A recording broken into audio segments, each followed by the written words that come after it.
I'll take a pound of nuts. That's a lot of nuts! Hello, hello. Welcome, everybody, to another episode of the Power Up Podcast. I don't know why I'm talking like that, but we are. It's a show that talks about pop culture in terms of keeping ourselves up to date with the news, whether that's gaming, anime, movies, the like. You know, whatever we enjoy in the old pop culture realm. Try to keep our minds sharp, up to date. And out of all the many podcasts out there, this one's the best because I am a super elite host. And I say that, and it seems everything working all right. Oh,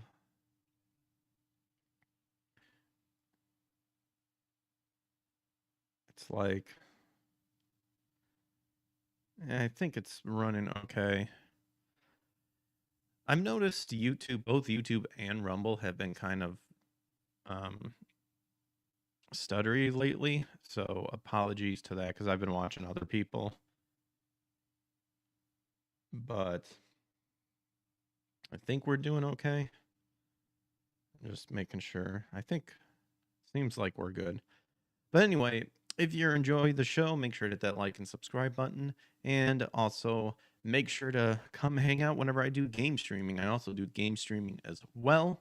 Right now we've been playing Stellar Blade, which is awesome. Really good game. I'm really enjoying it so far. I love me a good hack and slash.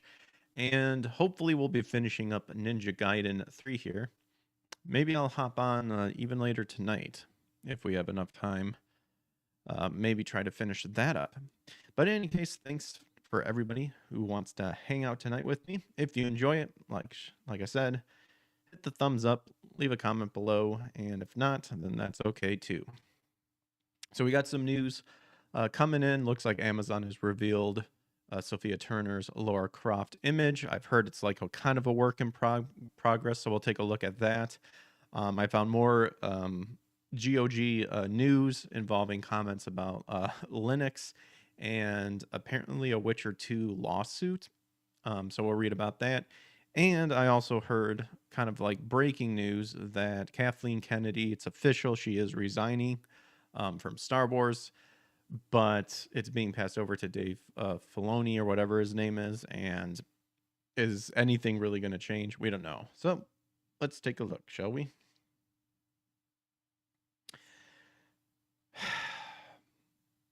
You want to know what's funny is I actually like literally had everything prepped in the background, and I even had this set up too. So I don't know why OBS all of a sudden just decided to not load this message. But here we are. We get our news from kind of all over the place. This comes from That Park Place. I found this pretty funny because Mark Ruffalo, who has severe Trump derangement syndrome, apparently said something about Trump, like just cannot let it go whenever any sort of interview happens. He always has to make a comment about Trump.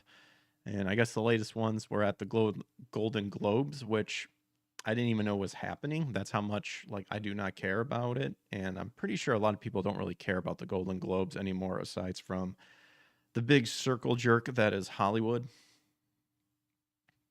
But did Mark Ruffalo just invite a massive Trump defamation lawsuit at the Golden Globes? So what could he say? Let's find out. So he didn't just take a political swipe at President Trump on the Golden Globes red carpet. He may have wandered straight into legally dangerous territory. So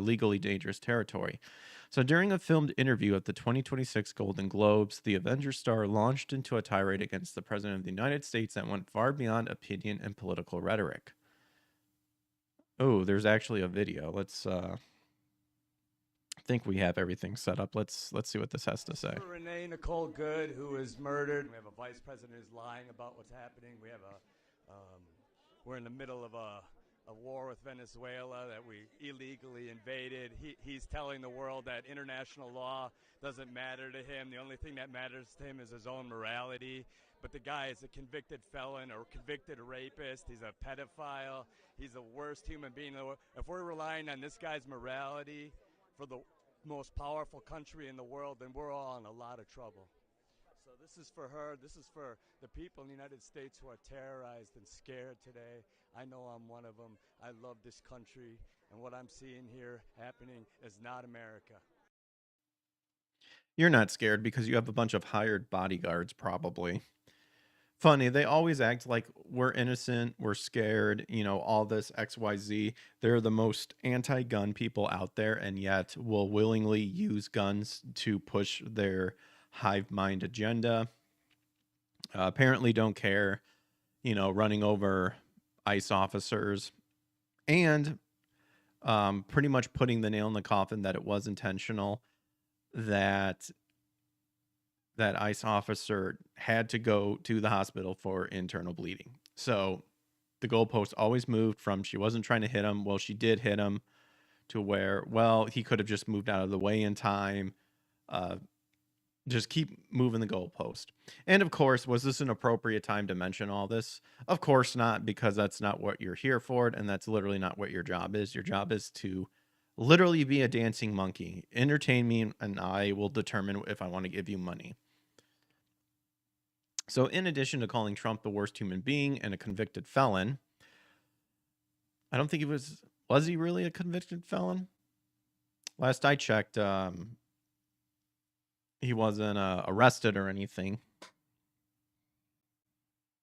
Rufio was captured on camera making far more explosive accusations, including labeling Trump a convicted rapist and a pedophile.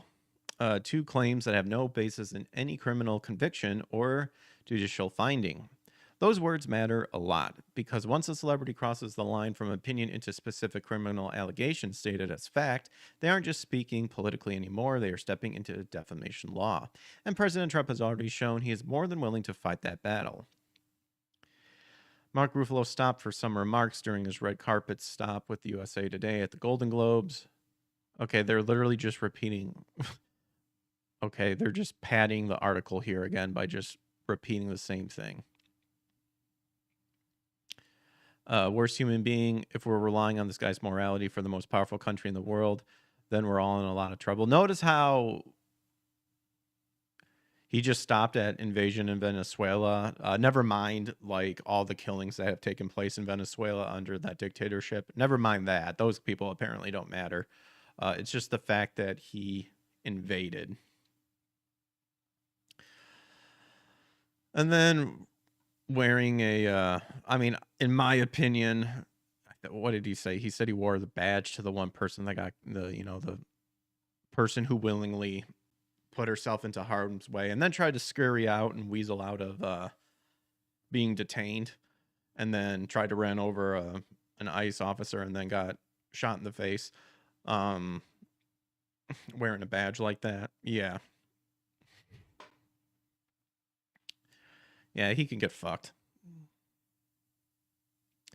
I love this country, and what I'm seeing here happening is not America. No, you love the country when it's following the same ideology you have. That's what you love. You love it when people look up to you and agree with your ideology. You then get mad when, your skeletons get revealed. And the truth of the matter is that the most evil people are people like Ruffalo here. So I always love it when I hear these weirdos bring up morality in any sort of shape and form, because usually when you listen to what they believe in, it's the most twisted, demented thing possible. But the narcissism is so powerful, they just don't care or don't see it. So these specific claims were actually edited out of Variety's coverage of Ruffalo's comments. Oh, which says a lot about legal vulnerability. Oh. Ruffalo also accused Trump of disregarding international law, claiming the United States had illegally invaded Venezuela, and argued that the president was ruling based on, quote, his own morality. Those aren't political critiques. Those are allegations of heinous criminal acts. So under the U.S. defamation law, there is a critical distinction between opinion and false statement of facts. Calling someone dangerous, immoral, or even the worst human being is protected speech, but falsely asserting that a real person committed specific crimes, especially crimes as severe as, I already said it earlier, so if this gets taken down, sure, whatever, of rape or child abuse, as a textbook example of defamation if the claims are untrue. President Trump has never been convicted of rape. President Trump has never been convicted of being a, quote, PDF file. When Ruffalo used those labels on camera, he wasn't speculating, he was presenting them as fact. That is exactly the kind of speech that triggers legal exposure, and also actually ends up getting people like the badge he's wearing, making them into this idea that they're going to be a freedom fighter and go out and fight all of this evil that they perceive as perceived evil. But then, of course, when the heat gets turned up and then it's time to, reap what you sow and realize you can't just get away with like doing whatever you want, then they try to run and hide. And look how that turned out, especially when you're trying to run over a guy.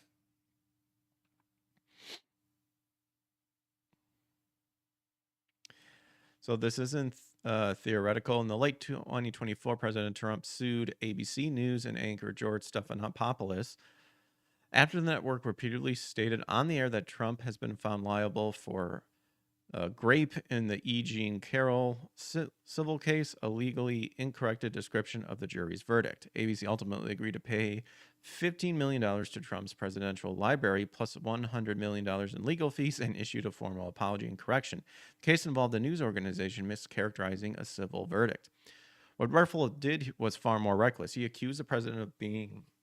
Okay, they keep repeating the same stuff over and over, and I've actually said the words, so I'm not going to say them again, just because, YouTube being YouTube, but too late now. Outright, with no court ruling, no verdict, and no evidence to support those claims. And that this is true, celebrities don't get a free pass. Hollywood often behaves as though political activism gives celebrities immunity from consequences. It doesn't. I wouldn't even just say just Hollywood, just a lot of these people, a lot of the so-called freedom fighters and all that stuff, your Renee Goods out there, thinks that they're immune to any sort of consequences. And when an ICE officer tells you to get out of the car, you can't leave anymore. Like you're being detained.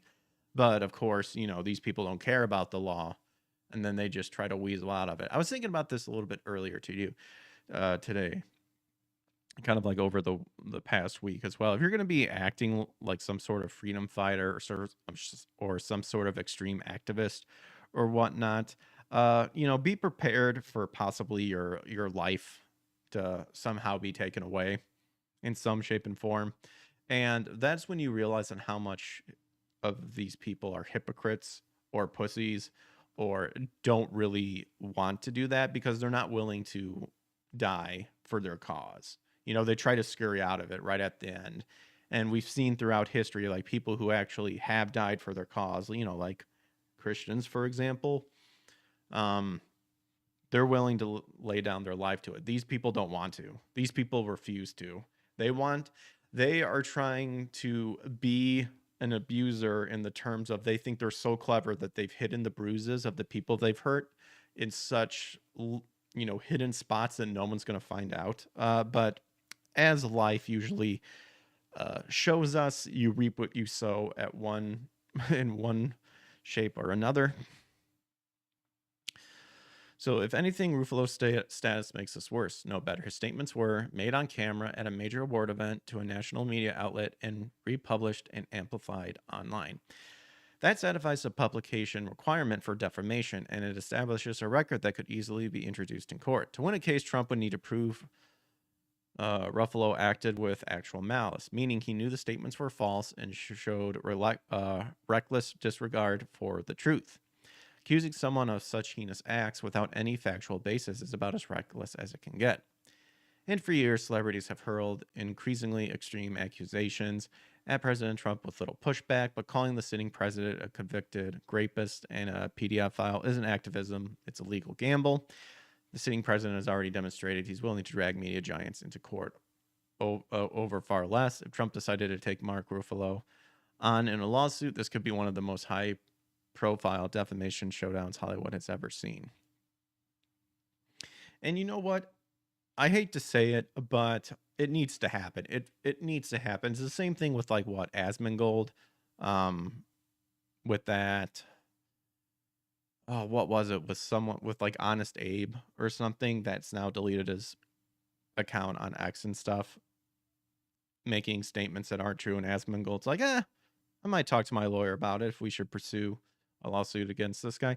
It needs to happen. It needs to happen so that it instills fear into these people that you need to watch what you're saying in the terms of if you are crossing the line to where something is illegal, you need to be punished for it. And you need to be willing to face the consequences if it turns out to be that way. It needs to happen because this is what these people do. They know and believe that they can get away with a lot of stuff, so they push it to the very limit to where any reasonable person with common sense could see that they've crossed the line way, way in advance. And yet nothing happens to them. I think that's where a lot of people got disappointed with like the Gina Carano lawsuit, to where she ultimately settled, which is understandable.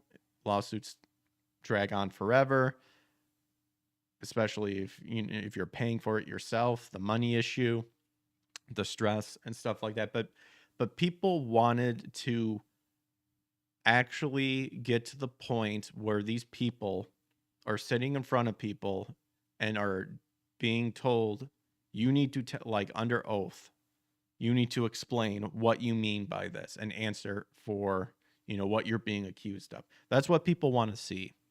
That's what people are tired of, because these people kind of weasel out of justice at the very end. And if they do see some sort of justice, they're not really severely punished.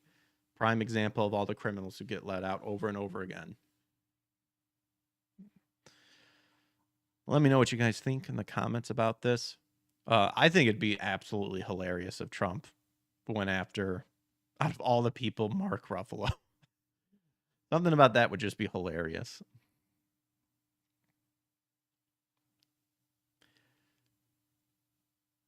All right, hopping on over to bounding into comics and having an anime kind of theme article here.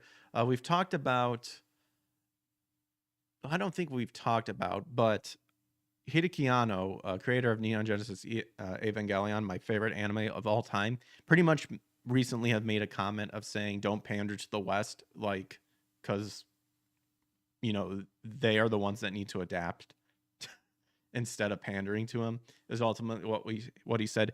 Extremely based. And now, apparently, Sword Art Online director thinks anime making significant gains on Hollywood, but warns that pandering to global audiences often lead to failure. Though he's both aware and proud of the anime medium's overseas popularity explosion, Sword Art Online director Tomohiko Ito is pushing back against the growing notion that Japanese creators should potentially pander to international audiences, as he believes this path often leads to failure. It usually does, and then you usually get people mad because the localization gets bastardized somehow.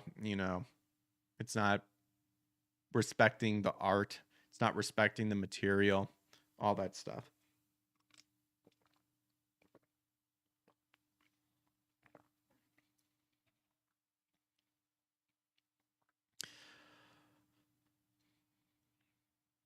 So Ito, who oversaw both seasons of Sword Art Online as well of its first film, Ordinal Scale, added his thoughts to the ongoing debate across the future of anime during a recent industry-centric interview given to the Japanese news outlet Daily Shinsho, if I can talk. I feel I've been off since starting the stream talking. Asked for his thoughts on a favored medium, his favored medium's rapid rise among international audiences, particularly those in America, the director opined as machine translated by DeepL. Just recently, there was news that Toho acquired a British anime distribution company. Since Aniplex bought Crunchyroll in 2020, I get the impression Japanese anime has exploded globally. With factors like the writer strike a few years ago and the impact of COVID 19, Hollywood films seem to have lost some of their power, he added.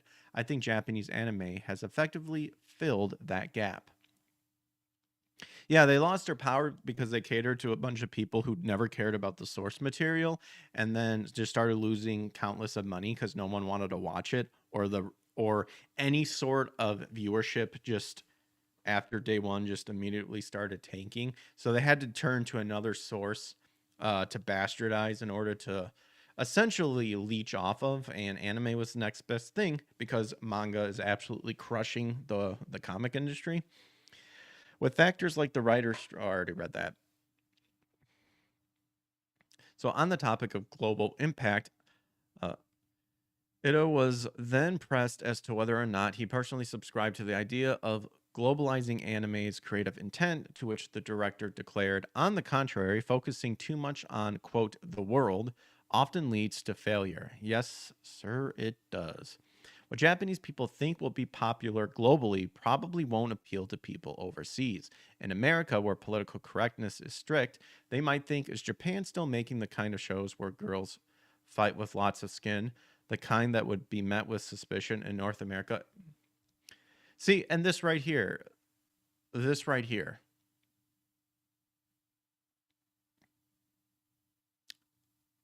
sort, like, even that comment right there is showcasing on how it's kind of affecting. Because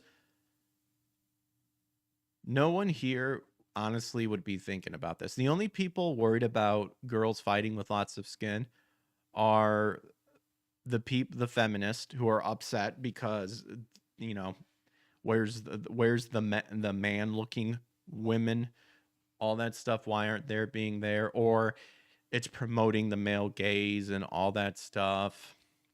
That's the political correctness.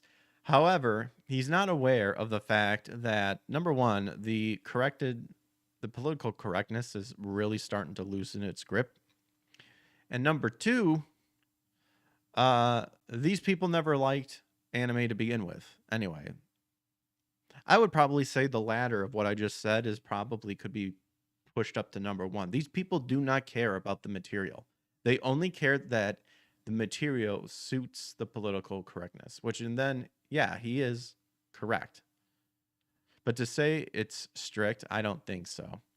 And then there's the opposite too, to the people who want to censor stuff. Now, you know, that can also be on the conservative side of as well.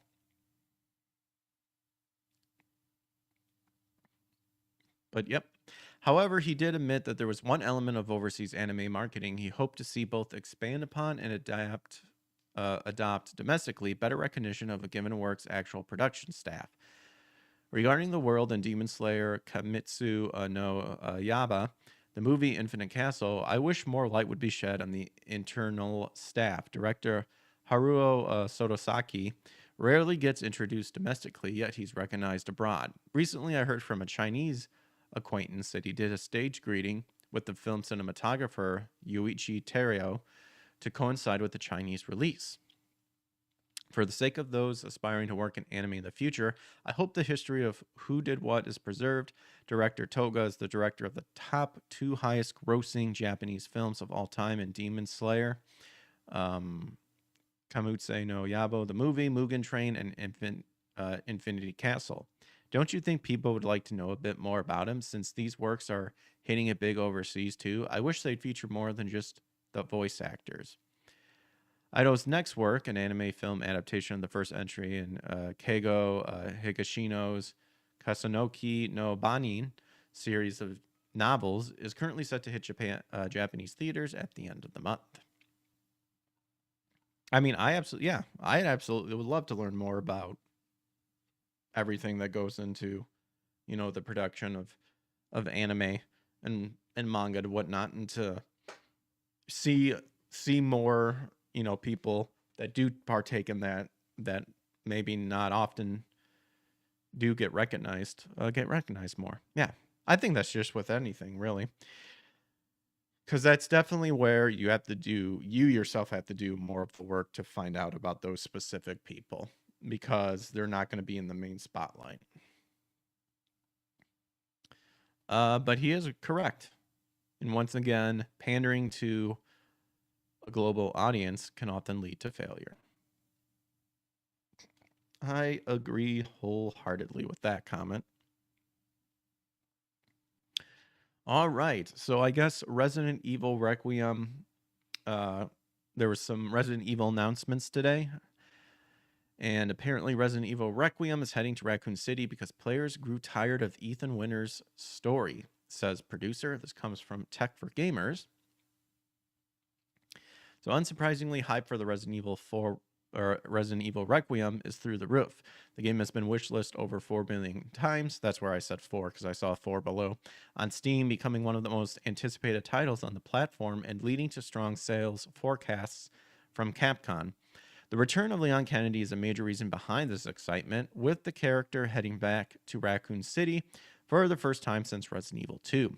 If you ask producer Masato Kumazawa, this decision was made only because of players' feedback from the previous 2 Resident Evil titles. Resident Evil Biohazard and Village were solid entries that revitalized the IP, but Leon's story is much more compelling than Ethan Winters. And I also think it's also because of the fact that Leon's story in the OG actually had to deal with zombies. We went from zombies to just, a bunch of monsters in general.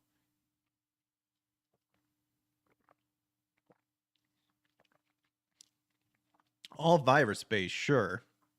But we liked it when it just had to do with the zombos.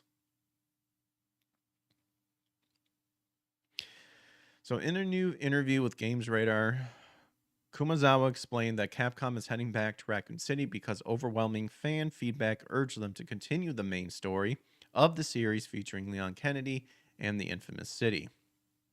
In Resident Evil 7 and Village, we explored different directions for the series. While we received many positive comments from players, we also received feedback expressing a desire to see the continuation of the main storyline of the series. I also think it's a fact because those characters have been so established well enough that in a way a lot of people are know them enough to be like, look, we want to see the ending of the story. We want to see these characters go out in a blaze of glory. While Resident Evil 7 and Village definitely went into, help revitalize the franchise and introducing a whole new story, I think people want to see if that's the case, then there needs to be a perfect closure for the story that's been established and what made Resident Evil, and then you can try to continue it with these new characters. It's kind of in a way that kind of reminds me of how I felt with Attack on Titan, why I honestly stopped reading it after finding out what the secret and what was in the basement of Aaron's dad or whatever. I stopped afterwards because there were so many different characters constantly being introduced over and over and over that I did not I started to not care at all.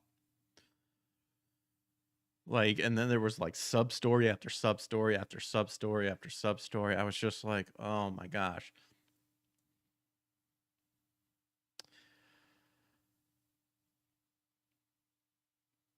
So the producer stated that they took a different direction with Resident Evil 7 and Village, which was indeed well received by fans. However, in contrast to the positive reviews, many players asked Capcom to forgo the Ethan Winters storyline in favor of the franchise's overarching story.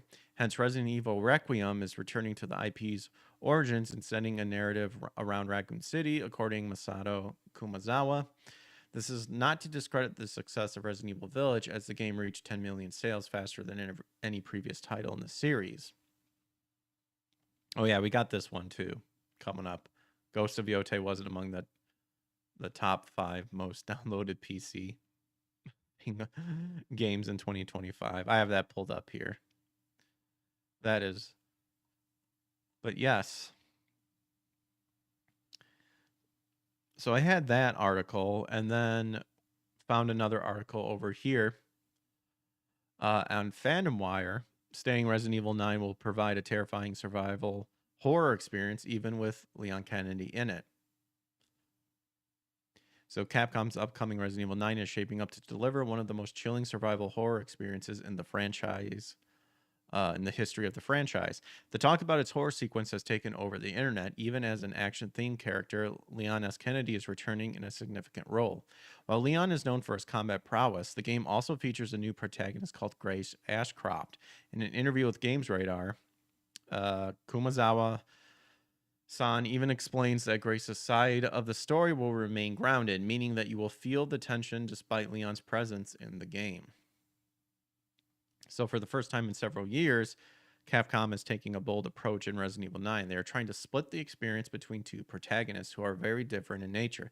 Grace Ashcroft's portions of the game lean deeply into survival horror with shadowy environments and terrifying monsters. That said, for her, it's all about survival while unraveling the story. In contrast, segments featuring Leon Kennedy offer high-octane action that retains the horror, something that can only be seen in Resident Evil games. His gameplay incorporates combat sequence that makes it possible for him to escape a situation, no matter how dreadful an enemy seems. While speaking to Game Radar, Kumasawa stated, "Our aim was to deliver a gaming experience that alternately immerses player in the most terrifying horror and the most thrilling action." So the change in playstyle from action to horror as you swap characters should be a matter of concern in this case. Both are highly contrasting shades engraved on the same coin, making it extremely difficult for the developers to nail. Let's see how the gameplay turns out when Resident Evil 9 releases next month, February 27th. So most players at this point think that Grace Ashcroft, and I don't like, why didn't they just continue? Here's the other thing too. Why not continue, what was it? Sherry or Cheryl? The one chick, like the daughter, like that the virus, that the father created that caused all this crap. Like she was with Jake, I think, in Resident Evil 6. Right? Yeah. And it's like, well, you introduced her and Jake has antibodies that can help people. Why not continue that story? That's what I didn't get. And maybe there is. Maybe there's like a side, like a something. Like I don't super follow Resident Evil. I played all the games. Except 7 and 8. I haven't played those, but I've watched people play them to the point where I kind of know what like everything that happens. Most players at this point think that Grace Ashcroft will totally be like a frightened kitty in Resident Evil 9. However, a statement from Masato Komazawa has sparked a rumor that Ashcroft might have a hidden power like Rose Winters. And apparently he stated, Grace will fight, resist, and grow as the story progresses. I don't know how this person is getting she has hidden powers like Rose Winters with this comment of she'll fight, resist, and grow. I think that's a stretch statement right there, but okay. This could generally mean that Grace will overcome her fears and fight back against the evil forces, but given the history of superhumans and the franchises, she might have a secret ability too. Well, that's a stretch though. I mean, I guess it did say it sparked a rumor, but like that's a pretty stretchy rumor. Anyway, it's pretty confirmed that Grace's character development would go from a scared FBI agent to a brave survivor, and not the other way around. Hence, you can expect some fighting scenes from Grace too. Okay, and I thought they said like there was a Resident Evil showcase. Surprised I didn't see any articles like popping up on that. I was busy, so I didn't watch it if that was today. Well, like I mentioned not too long ago, and going back to Tech for Gamers, Ghost of Yode didn't even make the top 5 most downloaded PS5 games in the US or Europe last year. And on my new PS5, I certainly haven't downloaded. I was gifted the Fortnite edition. Despite all the controversy surrounding it, Ghost of Yode turned out to be a solid sequel to 2020's Ghost of Tsushima. No, it didn't. The game sold over 3.3 million copies worldwide and received critical acclaim for its expansive open world and bright graphics. I saw nothing. I saw quite the opposite before I took a hiatus of the Power Up podcast. So, but that's all right. That's why we look at different opinions. However, Ghost of Yode disappointed in some crucial sectors, failing to win a single award at TGA 2025. Maybe it's because it didn't do what you were trying to sell us on. It's that it did all this. Maybe that's the reason why it didn't win an award, because maybe it actually didn't do that.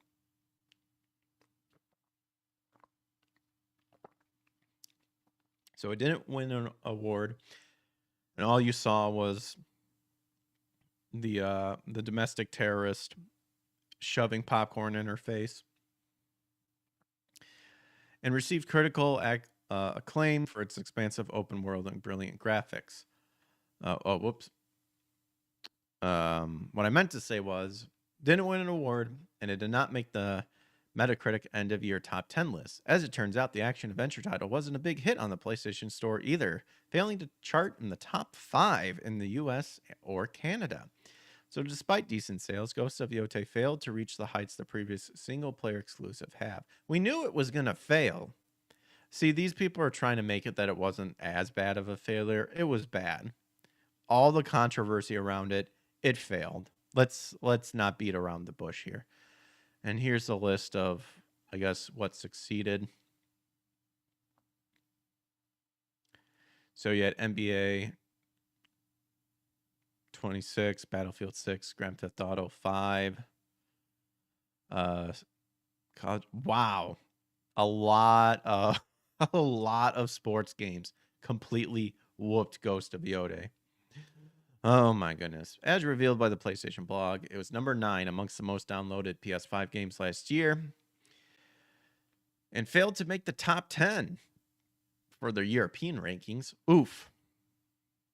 Made it number 11 in the region and ranked Xbox's first party title, Forza Horizon 5. For sure, the game launched in October, but Arc Raiders Battle 6, Call of Duty Black Ops 7 all released after Ghost of Yode and are ahead of it in the European rankings. In the US and Canada, the action-adventure title saw a slightly better performance, reaching number 9 and finishing below the same trio of multiplayer shooting games and sports titles. Overall, the list revealed a disappointing trend for single-player PS5 exclusives in 2025, and what a terrible exclusive. Gosh, I'm actually really loving my PS5 because I'm so happy I can actually play my PS4 games on a more up-to-date console and get some PS5 games I've been wanting, like Stellar Blade. But holy moly, the PS5 did not do a good job with having exclusives. For sure, 2025 was dominated by multiplayer titles, but Sony's flagship titles not performing well on PS5 is a worrying trend. Well, yeah, it is. But this has been but people have been complaining about this for a good chunk, and Sony apparently just doesn't care. So back to Fandom Wire, I thought this was interesting. Apparently, court documents may have just given us the first confirmed GTA 6 feature. I have no idea. Finding reliable information about GTA 6 often feels like searching for a needle in the haystack. Rockstars remain characteristically silent, revealing very little beyond the 2 trailers, the screenshots of various cities, and the characters in the game. That's why players are intrigued when unexpected details surface, not from an announcement, but from court documents. When legal paperwork is the one shedding light on gameplay features, it naturally grabs the attention of a community desperate for concrete information. So apparently, according to this subtitle, it may have confirmed an online feature, or GTA 6 Online. The information is coming from the legal trouble Rockstar has found itself in. The court evidence is tied to an ongoing lawsuit where internal Discord messages were submitted as confidential material via People Make Games. Within those messages, employees were found discussing the difficulty of organizing a 32-player test session for an unannounced online service currently in development. Rockstar described this information as highly sensitive. So they mention that this is particularly revealing because it mentions the exact number of players planned for that service. While the documents never explicitly say that the feature is for the GTA 6 Online, the content strongly suggests it is either GTA 6 Online mode or something new. If it's not, it must be tied to something different for the new game. Interestingly, GTA 5 Online already supported 32 player lobbies, 30 active players plus spectators, meaning this feature wouldn't be a major change. Still, this early confirmation shows that a large-scale online component is planned, even if Rockstar hasn't acknowledged it publicly. And then, of course, as we all know, the release date constantly being pushed back. Most fans are eager. Hearing revolves around rumored delays, internal development challenges, and speculation. However, much of the information are rumors. Rockstar has not confirmed any of the information. Even various claims about development stages have come indirectly through legal arguments rather than official updates. However, pretty much summarizing up, they're waiting for clarity of core gameplay systems, online structure, long-term supports. And then with the November release window on the horizon, anticipations are high, but rumors of delay have diluted the expectation. And that we have to wait until Rockstar pretty much officially states something for us to get any more update. But there you go. Interesting. Good catch on the people who found that out. That's pretty baller.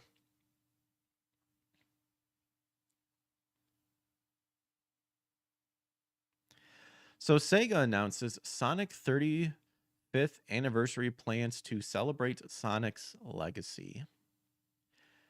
Alongside a new anniversary trailer designed to build hype and rewind through Sonic's best moments, Sega's promised a high-energy slate of anniversary programs designed to celebrate Sonic's legacy while bringing fans together around the world. That includes digital content highlighting Sonic's evolution across the decades, fan meetups, brand and retail partnerships featuring limited merchandise, museum pop-ups and art exhibits, live concert celebrations, and a brand new narrative podcast.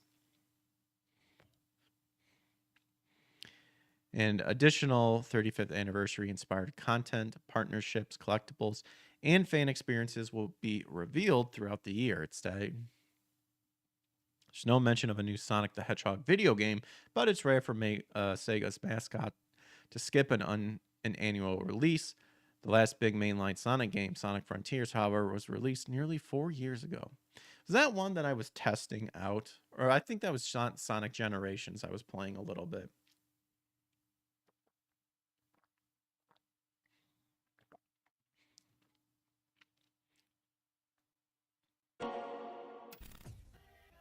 Here's the trailer.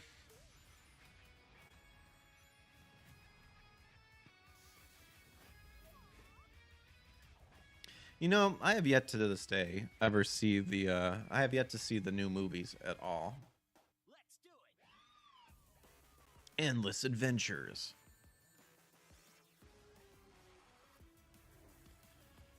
Countless friendships. When we join forces, the sky's the limit. It's not over, Sonic. Attack. I wanted to continue playing Sonic Mania, but that was on my PlayStation subscription and I haven't renewed it yet. Kind of don't want to, too. So many rings.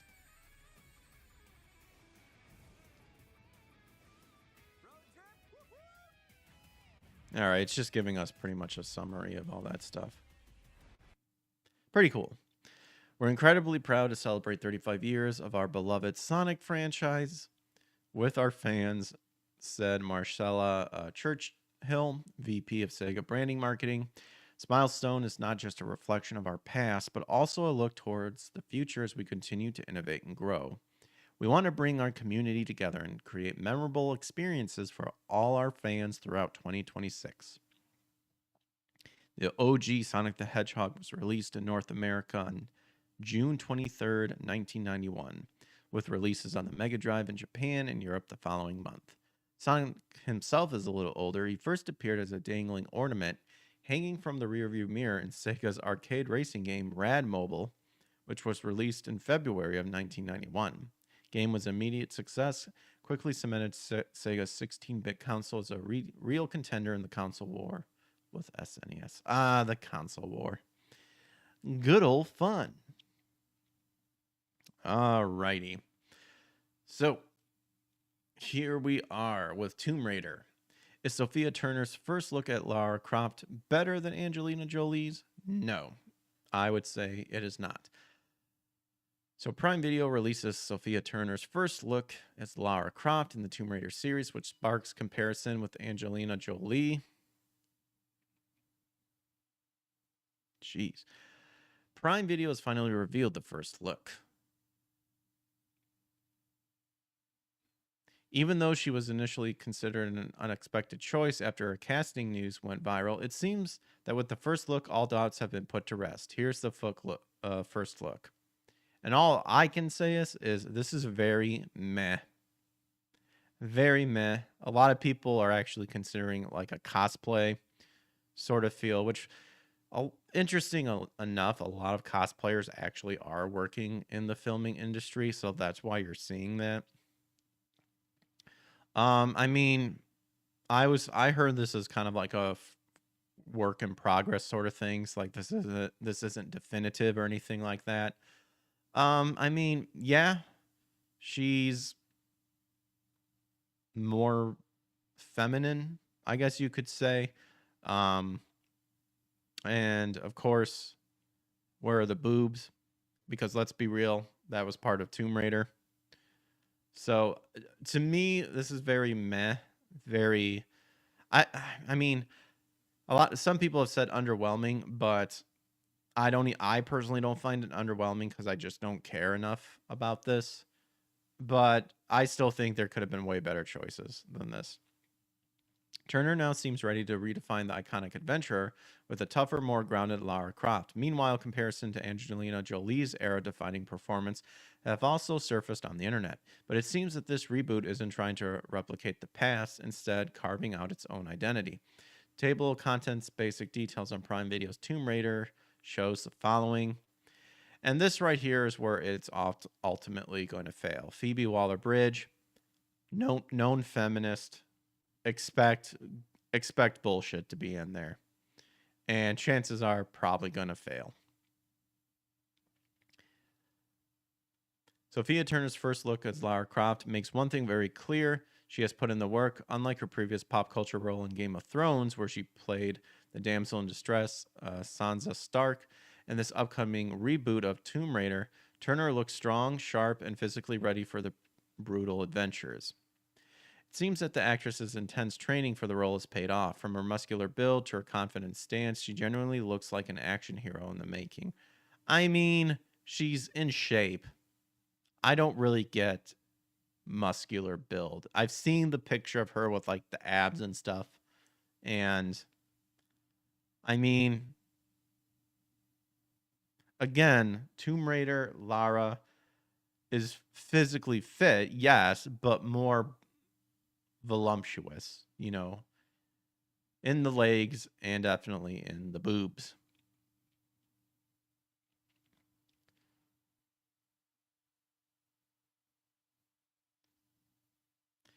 It seems that the actress' intense training for the role has paid off. From her muscular build and to her confident stance, she genuinely looks like an action hero in the making, but most importantly, what stands out is how game accurate her looks feels. Dude, no. Fandom Wire, no. No.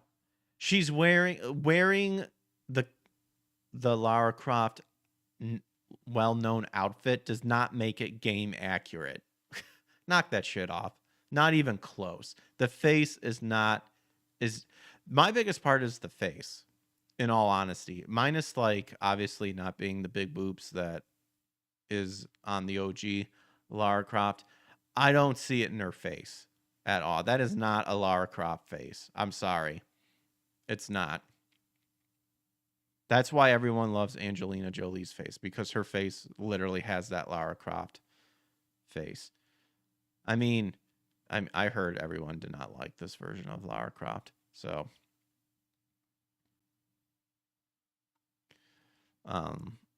anyway, but no, does not look like it is not game accurate. I'm sorry. This version of Lara Croft seems heavily inspired by the modern Tomb Raider games, and there it is right there. The Tomb Raider, the modern Tomb Raider games are not the OG Lara Croft. So stop trying to compare the two. To be honest, even Angelina Jolie's iconic portrayal in the early 2000s leaned more towards glamorous action star energy than the rugged human and battle-worn character shown in the video game. Dude, has this person even played the games? I have no idea what they're talking about in terms of being the rugged human and battle-worn character shown in the video game. Like, unless he's trying to say be specific and say the modern Tomb Raider games, then yes. But again, that's not Lara Croft. That's not the OG Lara Croft. The OG Lara Croft got into trouble, but like she was poning people left and right. Dinosaurs, monsters, yetis, all that crap. She was owning people left and right. And even Angelina Jolie had the look better than her, I would say. And yeah, they're kind of trying to bring it back, but with that said, of course, Jolie will always be Lara Croft for an entire generation. After all, she was the one to introduce the character onto the big screen. Later on, even Alicia Vikander brought a grounded, emotional take of the character in the 2018 Tomb Raider reboot, but Turner simply feels like she may have been born to wear the twin pistols. No, there's definitely better people. Meanwhile, Prime Video's Tomb Raider series is officially in production as of January 15th. That's today, with Amazon MGM Studios sharing the first look image to kick things off. So far, it's been revealed that the show is based on the iconic video game franchise and follows Lara Croft's life as a world-famous archaeologist and adventurer. But most importantly, unlike the previous films, the reboot is set to be in a series format, which will allow more time to explore Lara's journey and what truly drives her. Overall, well, we know what drives her. She's greedy. She does it for the thrill. She's selfish. That's what it is. It's not the whole, like, I got to prove my dad sort of garbage bullcrap that they try to put on here. It was never about living up to her parents' expectations. Overall, the cast lineup is stacked, featuring big names like Sigourney Weaver and Jason Isaacs alongside Sophia Turner. In fact, even behind the scenes, the project looks just as promising. Fleabag creator Phoebe Waller-Bridge is leading the series as creator, writer, and co-showrunner alongside Chad Hodge. With Crystal Dynamics, the original game developers, also involved, fans can expect a respectful and faithful adaptation. Nope. Bam. That right there, you can guarantee, will not be a respectful and faithful adaptation. These people are delusional. We've seen it time and time again. Overall, Prime Video's Tomb Raider seems focused on building a fresh, modern Lara Croft for a new era. Except people don't want a modern Lara Croft. We have been handed the modern Lara Croft, and it sucks. Okay? It sucks. It got sucked. It sucked as the games went on. I played all new of the modern games. I didn't mind them, but after playing the OGs, they're clearly different. And unfortunately, Lara Croft was like stuck in the middle where a lot of people didn't want to point out what was happening behind the scenes. From 2016 to 2022, the Me Too movement, feminism, and all that garbage, the funded DEI crap. The spotlight was yet to still shine on it.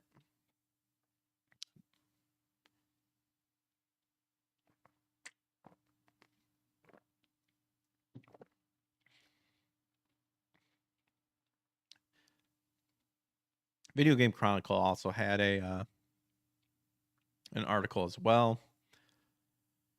I don't know if they'll add anything in here. In addition to Turner, the cast includes Yeah, if anything, here's some more people. Sigourney Weaver, Jason Isaacs, Martin Bob Semple, Jack Bannon, John Heffernan, and more. And of course, the two new Tomb Raider games were recently announced. Legacy of Atlantis, a reimagining of the OG Tomb Raider, and Catalyst is an entirely new adventure. Will be released in 2027. We'll see Lara exploring northern India. So speaking to press, including VGC, following the announcement, Crystal Dynamic boss Scott Amos spoke about how the games and Amazon series could potentially connect. Potentially connect? We say that certainty. Our Amazon partners have been tremendous. From the beginning, they've gotten the idea of this vision we have for this cross-media franchise across both the live-action things during the series and the two games that we're making right now. We're not here to talk about any details, excuse me, or anything else in the future about the TV series until later on. But certainly it's a great opportunity for us to have all of these things going together, having so many things in development for Tomb Raider. The fans benefit from all of it. Not really. The fans actually didn't benefit. The fans didn't benefit from that crappy Netflix series. Think you forgot about that. And while with the game announcement, a lot of people were like, oh, thank the Lord. You know, it's not like the Netflix stuff. That still doesn't save them from the bastardization that they've done. But there you go. I mean, I'm by no means a big Tomb Raider fan out there. I mean, like I said, in the end, I was like, meh. Yeah, she looks action-y. But I wouldn't say that she is game accurate. Not even close. All right. And the other thing, we talked about G.O.G yesterday, about how the promise to continue making it to where you can own your games when you buy them, that you're not renting it or anything like that. Well, we've got more comments from the G.O.G owner. Apparently, the G.O.G owner criticizes Windows. says it will support Linux better in the future. Ouch.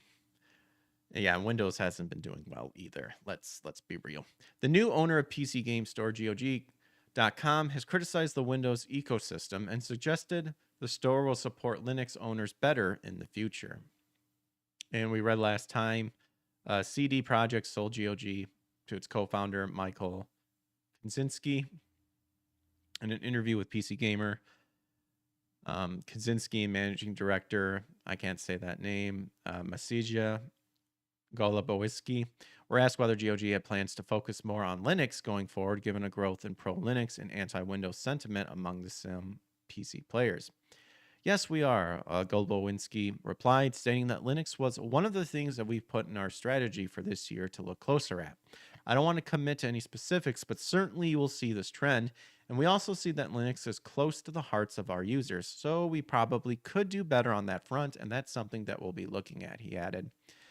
Kaczynski then addressed the current state of Windows, saying he was really surprised that it continues to hold such a large marketing share despite its issues. It's such poor quality software and product, and I'm so surprised that it spent so many years on the market, he said. I can't believe it. Ouch. Ouch. Kaczynski added that while he mostly uses a Mac now, I sometimes have to fix my mom's computer or my father's computer for Windows. And, it's unbelievable. So I'm not surprised that people gravitate outside of the Windows ecosystem. It's not the best ecosystem. So while G.O.G's main competitor Valve also sells Windows games, its SteamOS operating system used for the Steam Deck and the upcoming Steam Machine and Steam Frame is a Linux-based system which supports Proton, a compatibility layer that lets Windows games run on Linux. Windows remains the most popular operating system among PC gamers by some distance. However, Steam's hardware and software survey from 2025 shows that 94.2% of players use Windows, with 3.5% using Linux and 2.2% using Mac OS.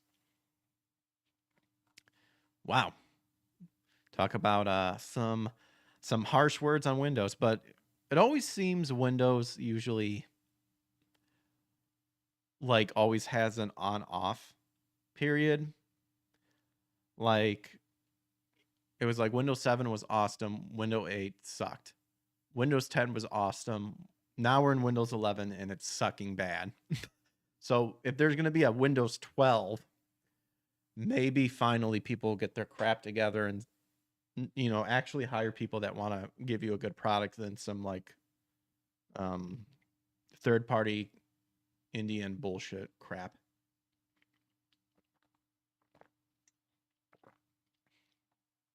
So this was the other thing that I found interesting involving G.O.G. XCD PR head and new G.O.G owner doubles down on anti-DRM views after Bandai's Witcher 2 lawsuit. So despite Steam's dominion over the industry, G.O.G gained popularity for having a gamer's first ethos. The story has heavily focused on game preservation and anti-DRM offline installers to prioritize gamers before company. And this right here is why I've been trying to support G.O.G more so than Steam for that, this and this alone. Because the offline star, because it should, this is how it should be. Offline stars with Steam. This is how it should be. I should not need Steam in order to play those games. G.O.G was sold. Okay, we read about that already. And Michael's doubling down on the store's anti-DRM ethos. Michael claims DRMs are unable to prevent piracy since many titles get pirated nearly on day one anyway. It's clear that G.O.G will continue to operate under a strict anti-DRM and game preservation policy with the new management like in the past and serve gamers faithfully. In an interview with Games Industry, the new G.O.G head explains that most of the corporate gaming industry is against anti-DRM views. He learned it firsthand after the Witcher 2 lawsuit by Bandai Namco for the DRM removal. Most corporate people, they make plain stupid decisions. I had firsthand experience with this with The Witcher 2, where our own publisher sued us. So we kind of read about this when we read more about Michael getting G.O.G back.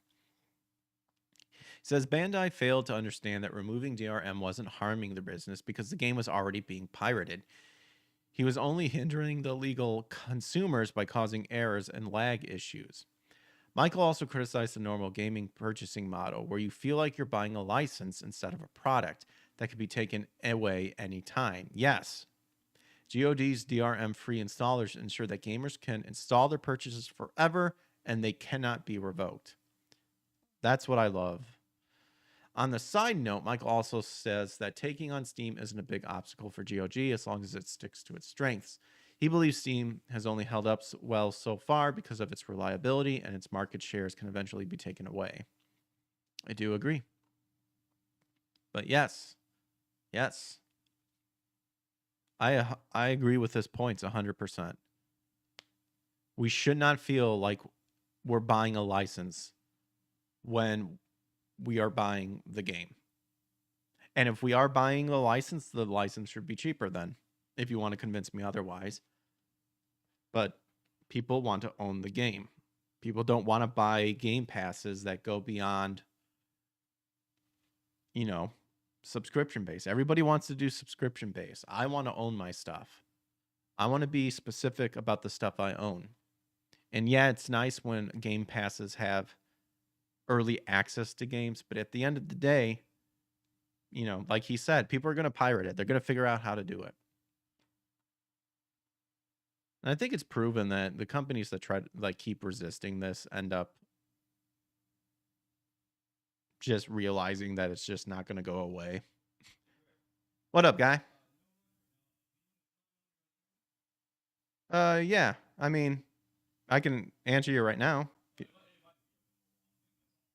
Oh, okay.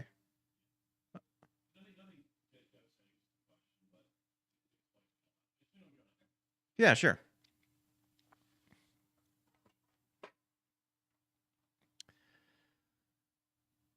Kathleen Kennedy. Okay. Oh yeah, and we read. This was a new one that we came up. That's Kathleen Kennedy steps down at Lucasfilm's president, marking a new era for the Star Wars franchise.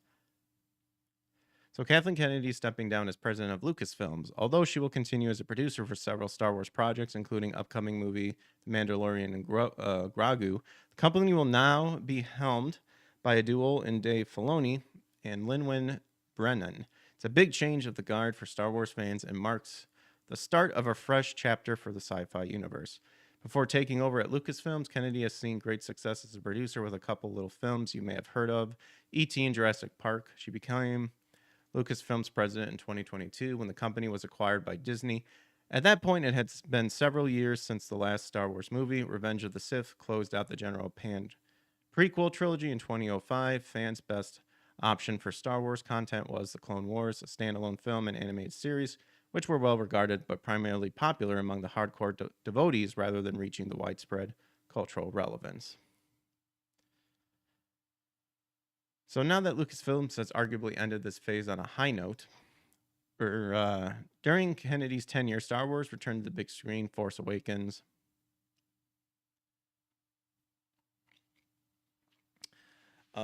In 2015, though that J.J. Abrams-led trilogy was also a roller coaster for many fans, it marked a renaissance of the franchise. Lucasfilms embarked on 2 standalone movies in Rogue One and Solo, which generated yet more buzz and more money for the company. Star Wars got the full cinematic universe treatment, while critically acclaimed live-action television projects and several new video games. World fell in love with Baby Yoda. Ewan McGregor finally got to don his Obi-Wan Kenobi robe in a better vehicle. The franchise was back in the mainstream with the budgets and expectations of media behemoth Disney at its back. No matter your feelings on the current state of Star Wars, it's an impressive accomplishment by Kennedy and a big legacy that she leaves behind at Lucasfilms. I think for the wrong reasons, though. So now that Lucasfilms has arguably ended this phase on a high note, X to down on that, what's next? Dave Filoni moving into the top spot isn't much of a surprise. He's long been seen by fans and seemingly by the company as George Lucas's spiritual successor. Filoni was also the showrunner of Clone Wars back in the day and has been involved in some capacity with many of the recent TV series, most notably The Mandalorian and Ahsoka. All the history means his new role of president and chief creative officer is pretty expected, and the Star Wars faithfully likely feels that they are in good hands. As the title implies, Filoni will be responsible for the artistic side of the operations, with co-president Lin-Wen Brennan will be in charge of the business. Brennan may be a less familiar name, but her tenure with Lucas's business dates back in 1999 when she joined the legendary effective studios industry Light and Magic. Dividing the art and the commerce can yield good results if the two are able to find good synergy. It's been proven to be a moneymaker, even when the films and series aren't particularly well received. But here's hoping that Filoni and Brennan will each be able to maintain high standards for Lucasfilms and the Star Wars fans. But wasn't Filoni part of the Acolyte and that was just garbage? So all the more reason to be sus about this. Let me know what you guys think in the comments below. That's all I have for tonight. So I will catch you guys on the flip side. Should be online tomorrow, streaming some more Stellar Blade, maybe some Ninja Gaiden. But until then, take care and God bless. Adios and peace.